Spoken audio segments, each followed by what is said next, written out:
21 octobre 1983. Ces empreintes sont terribles. Terribles.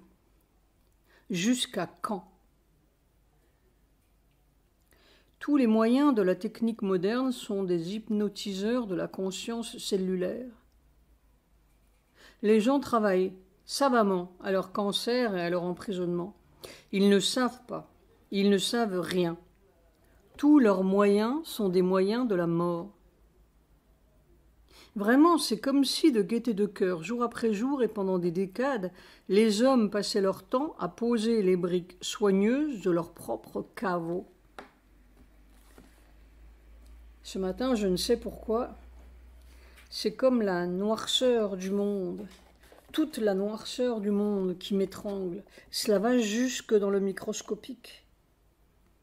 Mais c'est une faiblesse parce que j'entends toutes les vilaines petites bêtes qui ricanent. Elles veulent nous faire croire à leur étranglement et à leur noirceur définitive. Mais il y a un point très douloureux. Tout ce que je peux faire, c'est d'offrir ma peine. Peut-être faut-il toute la pression de cette noirceur étranglante pour faire naître le premier petit cristal pur. Au milieu de tout cela, sous le poids de tout cela, comme le diamant. C'est très curieux et difficile et critique. Il y a un moment où un simple point semble contenir tout le reste, être comme chargé explosivement de tout le reste. Un point noir peut être désastreux et, supposons-le, un point de lumière peut être miraculeux. Le concept de masse critique prend une sorte de réalité vivante. Je vous aime, c'est tout. Un point d'amour pur, c'est tout mon rêve. Après-midi, dans cette énormité de nuit, un point de je t'aime pur, simple. Je voudrais vivre et vivre pour pouvoir répéter et répéter je t'aime, jusqu'à ce que vous reveniez sur la terre. Je me débats dangereusement. 22 octobre 1983. Ce matin, tout mon corps a bu la vie nouvelle. Comme une plante desséchée boit le soleil et la pluie par toutes ses racines et ses cellules. C'est une vie nouvelle. Même le corps sentait comme ça. Cette pluie, ce soleil pouvait suffire à sa vie et le faire vivre sans qu'il soit besoin d'un autre fonctionnement ou d'une nourriture quelconque. Ça lui semblait, non, il sentait que c'était suffisant, plein. Exactement ça. Quand on a beaucoup couru et eu très chaud, et que l'on boit un grand verre d'eau fraîche, c'est exactement ça pour le corps. Il n'y a pas de discours à faire, c'est exactement ça. Il a bu comme cela pendant 1h15 et il aurait continué, mais midi est arrivé avec le reste, facteur, exercice, déjeuner. On dirait qu'il y a une vie artificielle qui continue dehors, tandis que cela germine en dessous et fait apparaître tout le reste comme un artifice ou un trucage pénible. Il y a une vieille peau qui doit tomber. Je n'ai aucune idée comment les deux vies peuvent coexister ou s'interpénétrer. Mais évidemment, ce n'est pas une question d'idées. Ça doit se foutre tout à fait des idées et surtout des nôtres. En tout cas, j'ai vu que pour que la vie nouvelle puisse couler, il faut une passivité totale du corps. Une passivité et pourtant une soif. Et aucune activité mentale à aucun niveau. Le mental, c'est l'étouffoir ou le couvercle instantané. Même le mantra semble se dissoudre à ce niveau-là. Et peut-être que c'est lui qui devient vivant. Tout le corps semble d'une extrême densité à ce moment-là, comme hyper gonflé ou gorgé, tandis que le corps habituel semble sec, mince et comme parcheminé, on pourrait dire creux et falot. Quand c'est comme cela, tous les problèmes fondent, tous les points noirs fondent, toutes les incertitudes fondent. Le corps sait que c'est toi qui es là. Il n'y a plus rien à chercher, il est dans le but même. C'est la grâce merveilleuse. Il plonge là, comme après des années de fatigue et de sécheresse. 23 octobre 1983. J'ai vu une chose étrange cette nuit, mais je crois que c'est important. J'étais avec Sri Aurobindo et nous marchions dehors, entre guillemets, dans une rue ou sur une place. Nous sortions de quelque part. Et je lui disais, comme la conclusion d'une conversation dont je n'ai pas le souvenir, « J'aime beaucoup l'histoire que vous m'avez racontée en français. » Réflexion faite, Sri Aurobindo était très grand et j'avais l'air d'un petit garçon à côté de lui. Je ne sais quelle était cette histoire, mais il m'a soudain montré son pied, le pied symbolise le physique, comme s'il était blessé. Je ne me souviens pas d'avoir vu la blessure, mais il était blessé. Puis subitement, je me suis retrouvée dans une sorte de dispensaire et il y avait devant moi une de ces petites tables nickelées, comme on en utilise pour faire de la petite chirurgie avec divers instruments, et une grosse boule ou un gros globe de fer rouillé au milieu du reste. C'est cette boule ou ce globe bizarre qui retenait toute mon attention. Tout cela avait l'air très casual, sans façon et comme en passant, et j'ai failli ne pas voir le sens. Mais si cette vieille boule rouillée était la terre, à qui l'on allait faire de la petite chirurgie? Quand Sri Aurobindo vous-même vous montre les choses, c'est que la décision est prise. Et tout cela se passait sans façon, entre guillemets, et avait l'air très ordinaire ou familier. Sri Aurobindo, c'est le contraire du mélodrame. Bon, on va faire de la petite chirurgie à cette vieille boule un peu rouillée. Et puis voilà. La fin de l'âge de fer, vue par un grand humoriste divin. Après-midi. Cette vie nouvelle est toujours là, en dépit d'un assaut de choses matérielles, comme si la matière autour se rebellait ou s'embrouillait ou révélait ses embrouillements dès qu'il y a un progrès ici. Il y a un sourire exquis au fond de cette vie nouvelle, comme le sourire de mère et de Sri Aurobindo ensemble. Je me demande si cet avion blanc que j'ai vu descendre dangereusement et décoller de cette montagne orange, le monde supramental, n'est pas la descente de la vie nouvelle qui a enfin pris les airs. Un avion assez formidable avec le feu, entre guillemets, dedans. C'est du feu, cette vie nouvelle, mais un feu exquis. Si la terre pouvait goûter ça,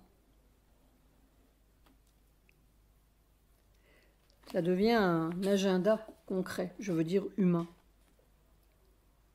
Soir, on ne sait pas à quel point il s'occupe de nous avec tendresse. Bon, on va dérouiller la bouille. Ce serait pas mal. Je serais curieux de savoir comment ils vont s'y prendre sans tout casser. Probablement pas du tout ce que nous attendons. 24 octobre 1983. Il y a un secret de passivité corporelle. C'est cela que je suis en train de découvrir pratiquement. Au cours de ces changements de secteur, Des milliers de fois, j'ai remarqué que ce qui secoue et empêche d'attraper l'oiseau, c'est la surprise. Chaque fois, il y a une surprise. On ne tombe pas dans un trou, comme dans le sommeil. Au contraire, on débouche dans quelque chose qui est surprenant.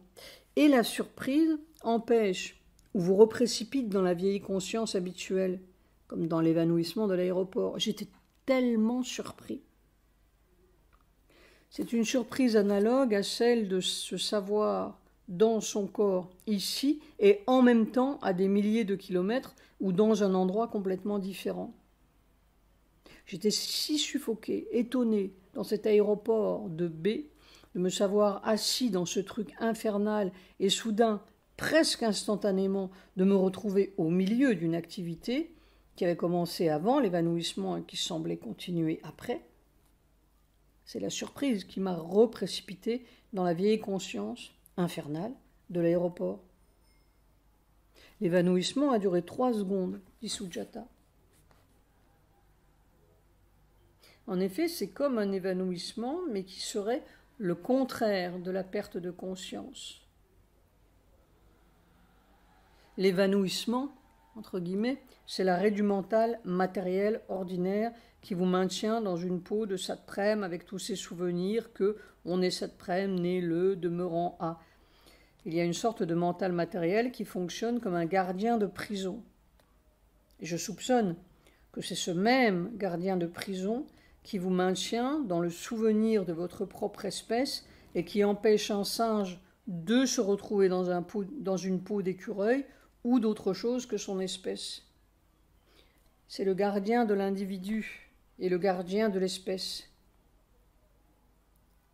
Peut-être sommes-nous des ubiquitaires naturels, provisoirement ou volontairement enfermés dans une unique peau et un unique endroit.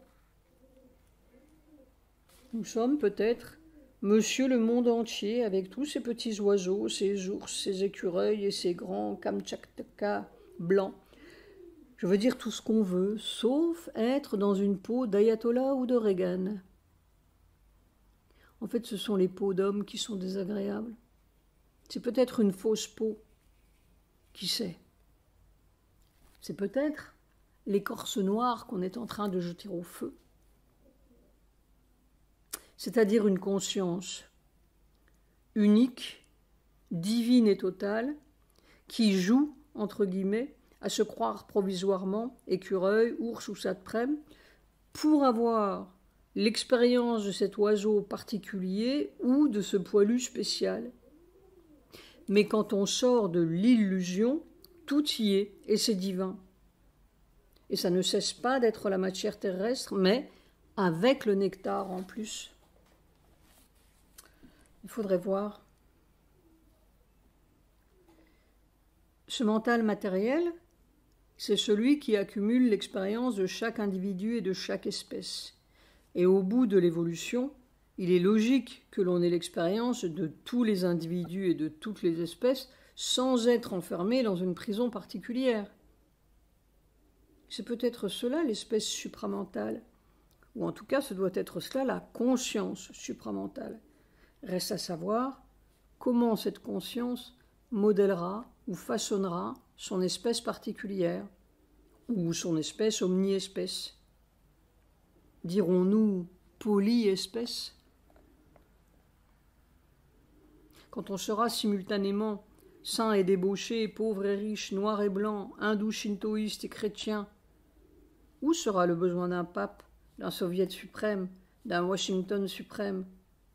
Cela fera une conscience un peu large et l'on respirera mieux.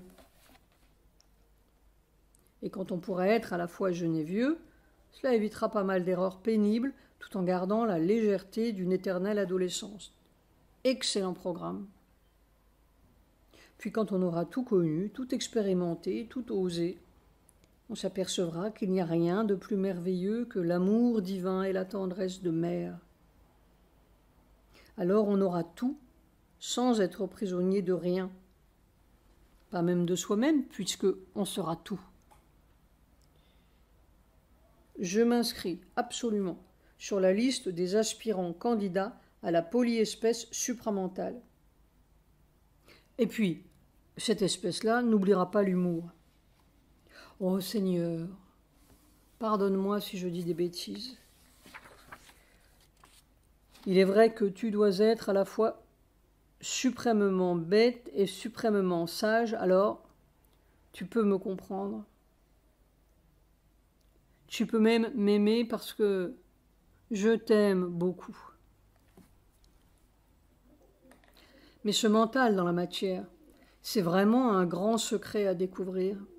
C'est probablement le spell ou le cercle magique dont parle Sri Aurobindo. Après-midi. Des intensités ou des densités un peu effrayantes et qui semblent n'avoir pas de limite ni de cesse. On se demande comment tout cela n'éclate pas. Il faut que le corps abdique son instinct de conservation.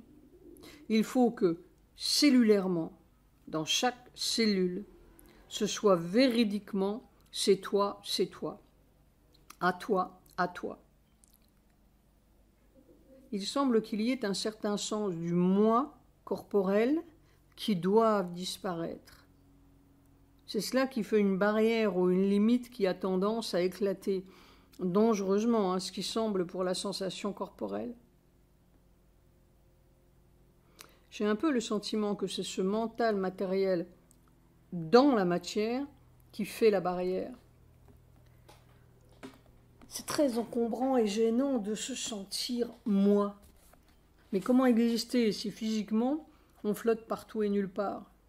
On pourrait dire comment mettre un pas devant l'autre si on ne sait pas où est son pied, entre guillemets, si ce pied-là est je ne sais où. Il n'y a que l'expérience qui peut dire. Évidemment, le corps sent la perte de sa forme individuelle ou de son sens individuel, son moi, comme la mort même. Et pourtant, ce ne doit pas être la mort, ce doit être autre chose. C'est à voir.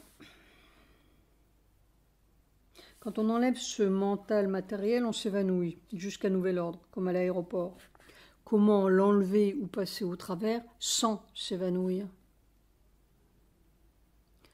Je me rapproche physiquement du problème. Nuit. Il y a une telle merveille de présence que c'est comme si la mort n'avait plus d'importance, même pour le corps. C'est toi de toute façon. 25 octobre 1983. Vraiment. C'est chaque fois comme une mort à traverser. Et c'est chaque fois très difficile. C'est comme une zone périlleuse à traverser et on sait ou on sent que de l'autre côté ça ira, mais en attendant, il faut y aller. C'est comme si le corps était tiré de toutes ses lois. Alors on ne sait plus, rien ne sait plus. Il ne reste que l'invocation et une sorte de foi corporelle. Mais c'est cette zone difficile qui donne l'impression d'un grillage de fer. Et je sens qu'on y va très progressivement. Et puis, il y a toujours cette voix qui dit « de l'autre côté, c'est la mort ». C'est impossible à dire, mais on sent que de l'autre côté, ce n'est pas la mort. La mort, c'est le grillage même. C'est le grillage qui est la mort. Ah, mais que sais-tu si tu ne vas pas perdre ton corps en traversant? Voilà, c'est charmant et difficile à surmonter. On avance là-dedans centimètre par centimètre au milieu d'une densité bleu foncé surcomprimée et presque solide. Chaque centimètre semble périlleux et on ne sait pas où ça va finir, ni sur quoi ça débouche, ni rien. C'est cela le grillage. Un grillage en profondeur. C'est tout à fait inconnu. C'est l'inconnu. C'est épuisant. Si le corps avait vraiment la foi, il traverserait cela comme un éclair, peut-être. C'est probablement ce mental qui est engrainé partout dans la matière, le gardien de l'espèce. Oui, c'est comme de traverser la mort centimètre par centimètre, c'est cela. Quand c'est merveilleux, c'est tout à fait merveilleux. Quand c'est difficile, c'est tout à fait difficile. 26 octobre 1983. Au milieu de toute cette démence, je regarde l'avenir merveilleux qui monte inéluctablement. Je le sens dans ma propre chair. 27 octobre 1983. Depuis 4 jours, 24 octobre, je suis dans cette espèce de barrière ou de grillage. On sent une puissance coagulée, presque comme du roc, qui résiste de toutes ses forces. Et puis la puissance d'en haut presse là-dessus, inexorablement, pourrait-on dire, comme une masse, comme un compresseur inflexible qui pousse et pénètre là-dedans, centimètre par centimètre. On ne sait pas si ça pénètre vraiment parce qu'on sent cette espèce de barrière solide, inflexible aussi, qui résiste. On a l'impression d'être écrabouillé entre les deux. Mais cette fois, le corps n'avait pas peur. Au lieu de prendre le parti, entre guillemets, de la résistance et d'écouter les voix de la résistance, il se laissait faire par la puissance d'en haut aussi passivement que possible. Simplement, il était le terrain, entre guillemets, de la bataille. Il disait « c'est à toi, et tout ce qui refuse d'être à toi, c'est l'ombre et c'est la mort. » Mais vraiment, je n'ai jamais vu s'affronter pareillement deux puissances aussi massives. L'une qui presse autant que l'autre résiste. C'est vraiment comme un formidable compresseur qui pousse dans ou contre une masse de roc. L'opération n'est pas terminée. Mais il n'y a plus de peur. Tant pis ou tant mieux, on verra bien, et puis que tout soit à toi. La mort, c'est ce qui n'est pas à toi. Ou peut-être que la mort est aussi à toi, et que c'est le secret central pour arriver au cœur de toi dans la matière, c'est-à-dire la réalité du monde. Tu t'es inventé des frontières pour garder les espèces dans leur sillon. Mais tu as cassé les frontières plus d'une fois. 28 octobre 1983. Chez tous les êtres humains, il y a ce félin caché. Je suis lasse des êtres humains. J'aspire à une espèce sans égaux et sans griffes. Toi seul est vrai et simple. Ah, déboucher dans le soleil pour toujours, sans tout ce qu'on traîne d'un passé malencontreux.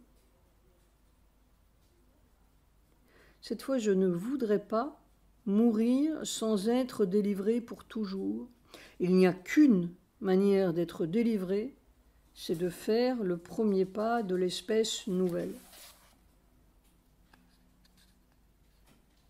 Je suis en plein dans la barrière, avec un B majuscule, mais cette fois-ci avec une sorte de détermination physique. Il y a un point où c'est tout à fait égal de mourir. J'en ai assez des diables avec leurs cornes, leurs griffes et leurs ricanements mortels. J'en ai assez des dieux avec leurs couronnes, leur pouvoir et leur flamboyance. J'aspire à la vérité simple et ensoleillée où le seul pouvoir est de sourire. Voilà des milliers d'années que nous avons des dieux, ils ne nous ont jamais délivrés des diables. C'est le simple fait. Il faut autre chose. Voilà des milliers d'années que nous avons des sagesses éternelles, elles ne nous ont jamais délivrés de notre imbécilité. C'est le simple fait. Il faut autre chose. On pourrait continuer la liste.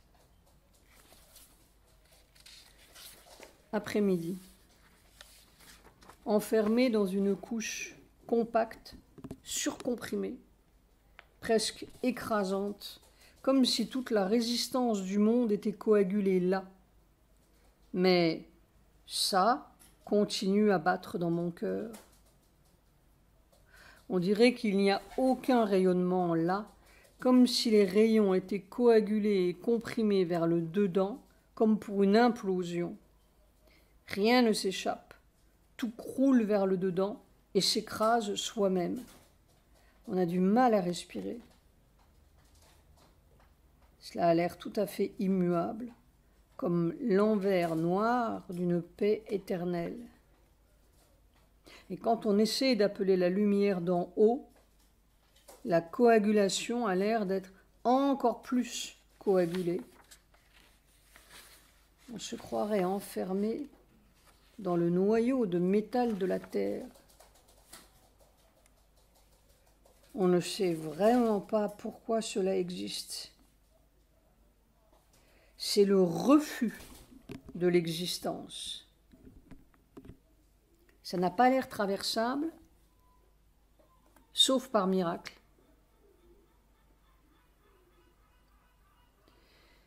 « 29 octobre 1983, 12h30, des difficultés cardiaques, à peine me suis-je assis. Alors je me suis étendu quelques minutes. J'ai appelé ma douce qui a posé sa main sur mon cœur. Lorsque la douleur est partie, je me suis rassis pendant plus d'une heure. Et je me suis retrouvé devant la vraie question du corps. Bien sûr, la mort était et là. Pendant plus d'une heure, tout le corps était devant la mort. Honnêtement, il voulait savoir, bien comprendre ce qui est vrai. Qu'est-ce qui est vrai? Ou accepte ou quoi? On accepte ou quoi? Et la question était vraiment là, sur sa tête ou dans son corps. Ça pouvait venir à n'importe quel instant. Et d'abord, j'ai vu l'adversaire. Et si tu recommences ta concentration sur ça, ça va te faire mourir. Tu appelles à la mort, tu consens à la mort. Et cette suggestion tout à fait sournoise collait. Ça va te faire mourir. Cela veut dire que ton heure est arrivée. Le corps luttait, sa conscience. Ce n'était pas de la philosophie, c'était le corps qui voulait honnêtement être ce qu'il fallait, vouloir ce qu'il faut. Puis il a dit, tu es la vie, tu es le contraire de la mort. Mais ce n'était pas encore cela. Je me rappelais de mère.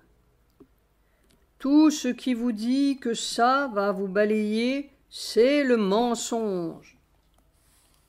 Et c'est vrai. Mais c'était encore insuffisant. Alors, peu à peu, la vraie chose est venue. C'est le Seigneur suprême qui décide, et ce qu'il décide est nécessairement le mieux possible, que ce soit d'un côté ou de l'autre. Et ce qu'il faut, c'est vouloir ce que le suprême veut, quoi que ce soit, et puis c'est tout. Dans tous les cas, c'est lui qui décide. Et le corps répétait « à toi, à toi, à toi », avec la conscience que toi ne veux pas la mort, sauf si c'est le mieux possible dans les circonstances. Et il sait ce qui est le mieux possible, alors que je ne sais rien. Et je suis resté concentré là-dessus en rejetant cette suggestion dégoûtante que si je me concentre, ça va me faire mourir. C'est la plus dégoûtante et la plus sournoise des suggestions adverses. Mais je ne suis pas au bout et je ne sais pas ce qu'est le bout. Ce que tu voudras. La grande difficulté, c'est de savoir qu'est-ce que tu veux. Si le corps savait, ce serait peut-être plus facile. Il y a un flottement. Si le corps dit « je veux vivre », cela fait une tension. Et si le corps dit « j'accepte la mort », c'est l'acceptation de la défaite. Il ne veut pas de la défaite. Alors, il faut être positivement dans le suprême, c'est tout.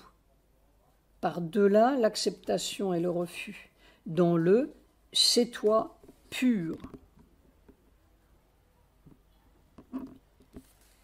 Pourquoi ne dit-on rien au corps?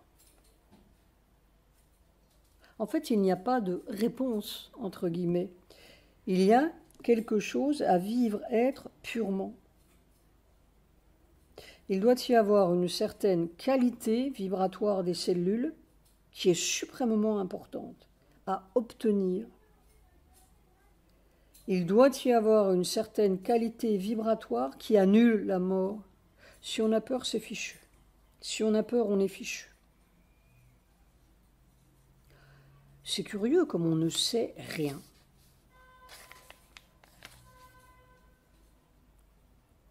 Demain, je devrais avoir 60 ans. Il y a aussi cette fameuse prophétie selon laquelle je mourrai peu avant ou peu après mes 60 ans, ce qui n'arrange rien. Non, la seule manière de savoir le secret, ce n'est pas de savoir, c'est de traverser. En tout cas, il y a une certaine attitude qui fausse tout. Et cela, je l'ai bien remarqué et noté il y a longtemps, c'est d'appeler le suprême pour guérir, pour ne pas mourir, pour.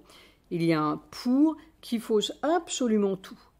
Cela, ça doit disparaître absolument. Il n'y a qu'une manière d'appeler le suprême, c'est pour l'amour du suprême. Ça, au moins, c'est clair.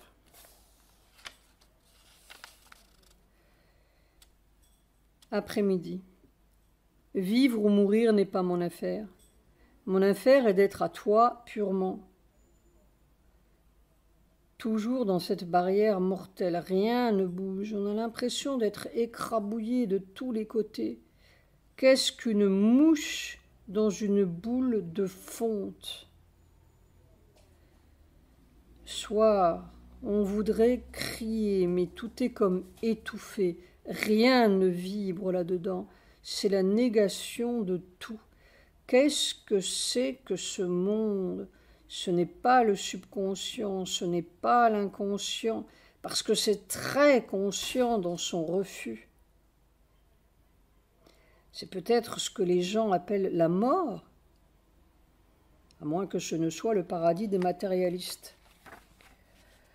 Toi, seul, existe.